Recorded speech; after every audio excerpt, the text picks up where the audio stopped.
नमस्कार. कोणतंही ग्रामर पाठांतर न करता नैसर्गिक पद्धतीने इंग्रजी बोलायला शिकवणाऱ्या ई गुरु यूट्यूब चॅनलवर तुमचं स्वागत आहे.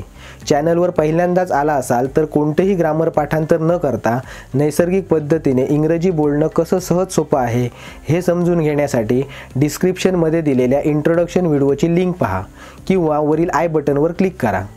आणि असे व्हिडिओ बनवायला खूप मेहनत लागते. त्यामुळे या व्हिडिओमधून तुम्ही थोडं जरी काही शिकला असाल तर ई गुरु चॅनलला सबस्क्राईब करा आणि व्हिडिओला लाईक करा. जे शब्द वाक्यात वेळ, जागा आणि दिशा दाखवतात तसेच ते नाउन्स किंवा प्रोनाउन्सच्या पूर्वी येतात आणि उर्वरित वाक्यांशी त्यांचा संबंध दाखवतात त्यांना प्रिपोजिशन असे म्हणतात. प्रिपोजिशनची आपण वेळ म्हणजे टाईम, जागा म्हणजे प्लेस, दिशा म्हणजे डायरेक्शन आणि इतर अशा 4 भागात विभागणी करू शकतो. आज आपण प्रिपोजिशन ऑफ डायरेक्शन म्हणजे काय ते पाहूया. प्रिपोजिशन ऑफ टाईम किंवा प्रिपोजिशन ऑफ प्लेस या विषयांवरचे डिटेल्समध्ये व्हिडिओ तुम्ही पाहिले नसतील तर वरील आय बटनवर क्लिक करा किंवा खाली डिस्क्रिप्शनमध्ये दिलेली लिंक चेक करा. ज्या शब्दांमुळे नाउन्स किंवा प्रोनाउन्सची नेमकी दिशा कळते त्या शब्दांना प्रिपोजिशन ऑफ डायरेक्शन असे म्हणतात. On, at, along, across, against, up, down, to, towards, for, from ही काही प्रमुख प्रिपोजिशन ऑफ डायरेक्शन आहेत. यापैकी ऑन हे प्रिपोजिशन ऑफ टाईम आणि प्रिपोजिशन ऑफ प्लेस म्हणूनही वापरले जाते. आता आपण या सर्वांचा अर्थ आणि ती केव्हा वापरली जातात ते पाहूया. ऑन प्रिपोजिशन ऑफ डायरेक्शनमध्ये ऑनचा अर्थ वर असा होतो, जसं की put the mail on the table म्हणजे मेल टेबलवर ठेवा. पुढील प्रिपोजिशन आहे अलॉंग. प्रिपोजिशन ऑफ डायरेक्शनमध्ये अलॉंगचा अर्थ च्या बरोबर असा होतो, जसं की the red ball is rolling along the blue line म्हणजे लाल बॉल निळ्या रेषेने फिरत आहे.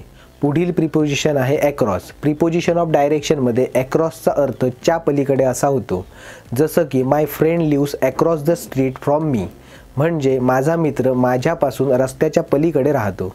पुढील प्रिपोजिशन आहे अगेन्स्ट. प्रिपोजिशन ऑफ डायरेक्शनमध्ये अगेन्स्टचा अर्थ विरोधात असा होतो, जसं की we are playing against the league champion next week म्हणजे पुढच्या आठवड्यात आम्ही लीग चॅम्पियन विरुद्ध खेळत आहोत.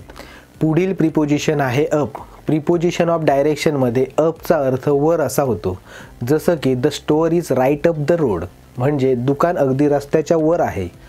पुढील प्रिपोजिशन आहे डाऊन. प्रिपोजिशन ऑफ डायरेक्शनमध्ये डाऊनचा अर्थ खाली असा होतो, जसं की the boy stumbled down the hill म्हणजे मुलगा टेकडीवरून खाली पडला. पुढील प्रिपोजिशन आहे टू. प्रिपोजिशन ऑफ डायरेक्शनमध्ये टूचा अर्थ ला असा होतो, जसं की we flew from New York to Paris to see our father म्हणजे माझ्या वडिलांना भेटण्यासाठी आम्ही न्यूयॉर्कवरून पॅरिसला गेलो. पुढील प्रिपोजिशन आहे टुवर्ड्स. प्रिपोजिशन ऑफ डायरेक्शनमध्ये टुवर्ड्सचा अर्थ च्या दिशेने असा होतो, जसं की the man started walking towards the exit म्हणजे तो माणूस बाहेर पडण्याच्या दिशेने चालू लागला. पुढील प्रिपोजिशन आहे फॉर. प्रिपोजिशन ऑफ डायरेक्शनमध्ये फॉरचा अर्थ साठी किंवा ला असा होतो, जसं की the dessert stretched for hundreds of miles in all directions म्हणजे वाळवंट सर्व दिशांना शेकडो मैलाला पसरलेले आहे. पुढील प्रिपोजिशन आहे फ्रॉम. प्रिपोजिशन ऑफ डायरेक्शनमध्ये फ्रॉमचा अर्थ च्या दिशेने असा होतो, जसं की you can see the island from here म्हणजे येथून तुम्ही बेट पाहू शकता. या व्हिडिओमध्ये तुम्हाला प्रिपोजिशन ऑफ डायरेक्शन याविषयी जी कन्सेप्ट मी शिकवली आहे ती कॉमन आणि नॉर्मल आहे. प्रिपोजिशन ऑफ डायरेक्शन याविषयी प्रॅक्टिस टेस्ट आणि ॲनिमेशन सहित इन डिटेलमध्ये कन्सेप्ट शिकण्यासाठी डिस्क्रिप्शनमध्ये दिलेले ई गुरु ॲप डाउनलोड करा. तसेच तुम्हाला इंग्रजीच्या कोणत्याही इतर विषयांवर व्हिडिओ हवा असल्यास कमेंट बॉक्समध्ये कमेंट करा. आणि सुरुवातीला सांगितल्याप्रमाणे असे व्हिडिओ बनवायला खूप मेहनत लागते. त्यामुळे या व्हिडिओमधून तुम्ही थोडं जरी काही शिकला असाल तर ई गुरु चॅनलला सबस्क्राईब करा आणि व्हिडिओला लाईक करा.